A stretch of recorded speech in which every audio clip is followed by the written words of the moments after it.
Giants Gaming. Roccat pre-qualified for the LCS. Flies to finish it off. Baron spawns on. Gillius looking for some blood. And Unicorns of Love stamp their authority on the game. But it's Kamashar keeping them all back. Vitality have done it. 20's down. H2K will not go down without a fight. It's a 4-on-1. They're focusing down the Nexus. Reckless does not have the tools to do this. They're onto a Nexus turret. The crowd is opening. And that's the chance of getting down. And Fnatic, as they take down this plays from OG. Keep on coming. It's set. He's just running. I cannot believe it. And now Origen are just going to fall. This meta doesn't have to be 30 minutes of farming. G2 are showing aggressive, high-tempo League of Legends. Trick is naked. Trick is a god. I feel like together we are better. I think it's one of the best in Europe. With him coming back now, it feels really good. The better I will become, the better H2K will become. Mighty Bear can be one of the best junglers in EU. I've never been with such a connection with my AD carry. It's such a massive deal that we have Schalke behind our backs. Bottom tier teams have upgraded a lot. They all seem to be good right now. This split is going to be a lot more competitive.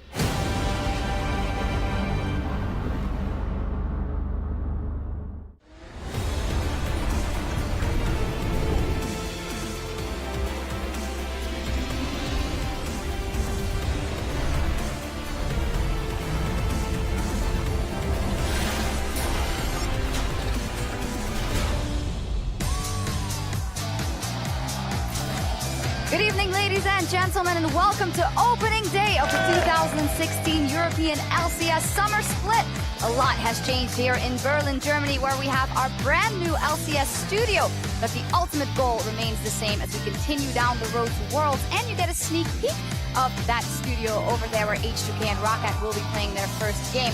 Our fans are present as well, cosplayers with Dragonfist, Lee Sin, and the rest very excited. A beautiful day here in Berlin, and as we see H2K with Freeze warming up for their first game, as well as our current Spring Split champions, G2, with their new bottom lane, of course, as well as Origen getting ready on stage, where we see their bottom lane with Forgiven and Hybrid.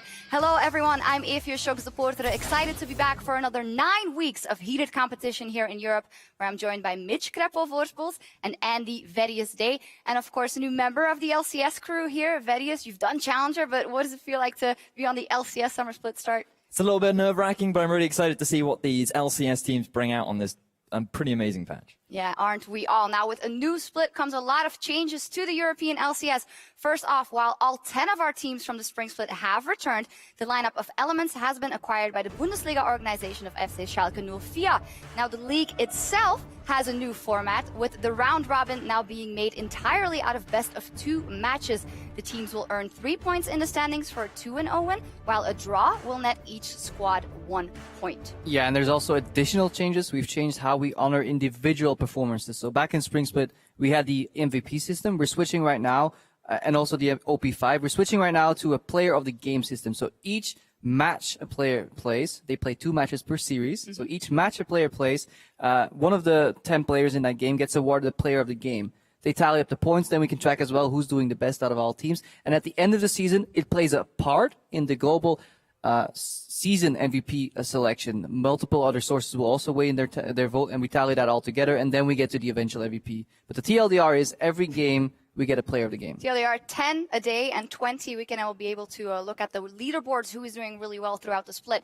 And to cover all of the competition across our 10 games that will be played out every day, we'll be beaming out to the far corners of the globe on 2 streams simultaneously. Each will cover the action in the LCS Arena on stream EU LCS 1 and the LCS Studio on EU LCS 2, respectively. Yeah, and the summer 2016 season will begin today with the match of the week, G2 versus Origen. That will be on stream 1 here in the arena.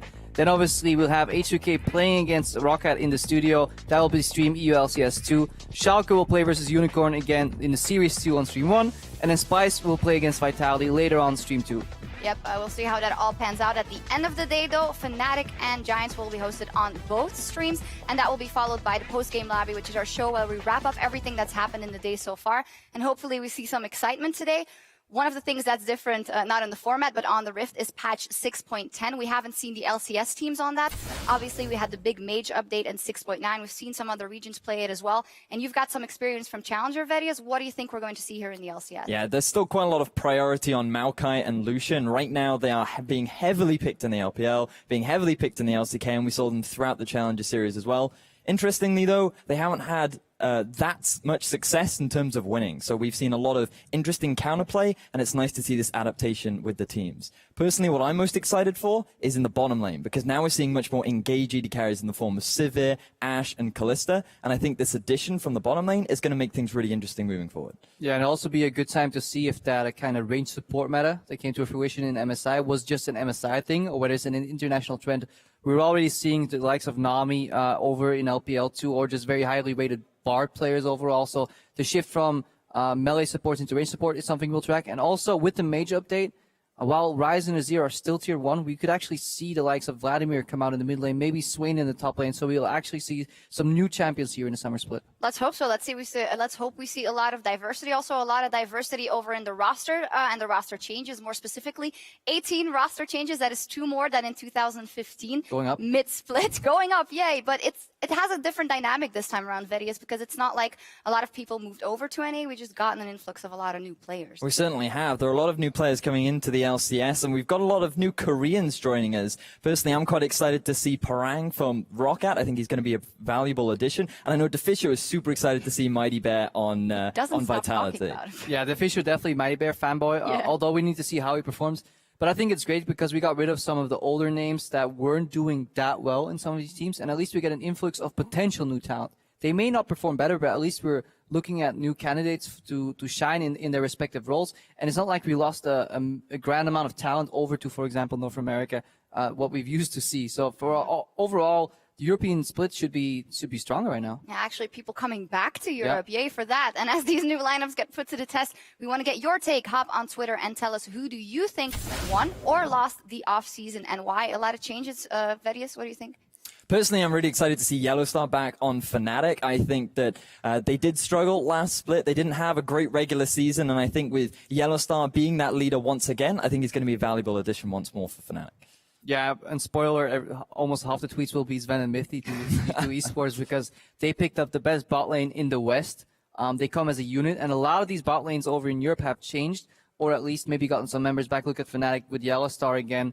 A lot of these teams just have to work on their bot lane dynamics, while G2 just imported the best bot lane in the West, so that should be definitely a candidate for winning the offseason. Yeah, we'll see what happens, but we also want to know what you think, so remember to send your responses at LOL Esports with the hashtag EULCS so we can see what you think and talk about that later on. For now, though, let's hone in on our first series of the day, a quick preview of the Spring Split finalists and a champion G2 up versus Origen. Obviously, when we take a look at the lineups, you touched on it already, a change, most notably in that bottom lane, and that could be a huge influence for these teams. I mean, that's the first thing we have to start talking about. Sven and Miffy on G2, hybrid. G2's former support is now on Origen, and then suddenly Forgiven is there. All of a sudden, he's no longer on H2K. So a wealth of talent in these bot lanes. The synergy advantage definitely on the side of G2 Esports. I know a lot of teams, or a lot of fans in particular, were worried about Origen, but I can safely say that a lot of teams still respect Origen as being a top contender moving forward for the ULCS. But G2 right now, I feel in a lot of eyes, are the heavy favorites. As you've already said, importing the strongest bottom lane in the West, I think they are a terrifying team moving forward. Yeah, we'll see what happens. Mithy, obviously, we heard some things about his wrist, this and there, but they are playing, so we'll see what happens. Now, turning to the matchup taking place in the new LCS studio on Stream 2, it will be H2K versus Roccat. As we see, there are also changes across the board, and let's start with H2K, because overall, the end of the split was disappointing for them after how good strategically they had performed throughout the split, and they've imported Freeze. That is another European coming back to the European homeland, and a great addition for the team. Yes, we do have the return of Freeze from Renegades. Really excited to see him playing, because while he was on Renegades, a team that was sitting at the bottom of the NALCS, he performed phenomenally. He had one of the lowest deaths out of all AD carries. He was second in CS differential at 10, only behind Doublelift. And in terms of the amount of damage that he was contributing, in terms of what they could do, again, he was second only behind Doublelift. Yeah, really good stats there, and overall just a consistent player, really strong in the laning phase, couldn't really shine that much out of it, also because Renegades had a lot of issues, with multiple roster swaps. What I like about Freeze, also from having played a couple of games with him, is that he's seemingly always happy, a great communicator. So even if you can argue Forgiven versus Freeze, where does it end in the skill department? I think what Freeze offers for the rest of the team will be fantastic for H2K. He should make everybody else better, therefore a better team environment, and that could be the thing that was separating H2K from actually being in that top 2 at the end of playoffs. A similar thing could be said for Roccat. Obviously, they have Farang and Raze in there, but also Steelback, who has always been solid AD carry, had a great split on the Unicorns of Love, but they finally have their hands on an AD carry that could definitely hold his own, hopefully for a good amount of time, and it could propel the team. I think when Steelback joined in the spring split after his brief stint in North America, a lot of people underestimated him. A lot of people put Unicorns of Love lower down. They came in and he overperformed. He was super impressive down the bottom lane. He had a very incredible KDA across the board. And while he had a bit of a reputation as the cleanup AD carry, he definitely had his fair share of plays. Yeah, he's just shown a lot of growth here, and we have to commend him for that. Hopefully he can keep growing as a player now in a lineup with a little more variables, but they seem excited and they seem confident. Talked to them in the room earlier. 2-0 is their prediction. Yeah, let's see if that happens. Well, we're going to find out right now. The teams are ready for their first clashes of the summer of 2016. So let's send it over to our casters and hit the rift. Thank you very much.